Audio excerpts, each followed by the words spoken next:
Next step is that we have to separately save all these parts. So for that, in the direct editing tab, the command split is used.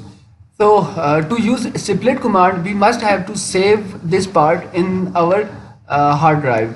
For that, control plus S to save this part, then define the location, and then make a new folder, sheet metal.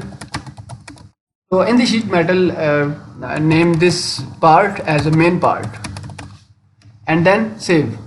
Now again on the front plane, sketch on it, make normal to by pressing Ctrl plus 8 key from your keyboard, and then draw some lines like this.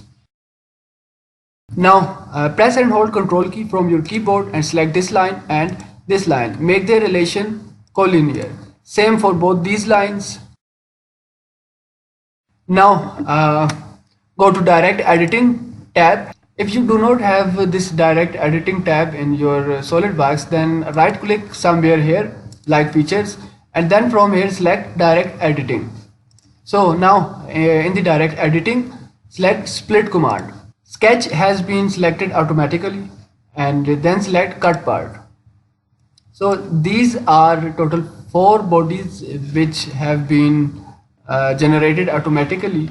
So if you want to name them automatically, so then click auto assign names, or if you want to name them individually one by one, then just double click on one by one all these bodies and then save them individually. Now what we have to do, we have to click on OK button. So now we have saved all these parts one by one in our hard drive. Now we can open that folder where we have saved these files. Here you can see body 1, 2, 3 and 4, and this is the main part. So let's say I'm going to open body 2. So here you can see this is the body 2.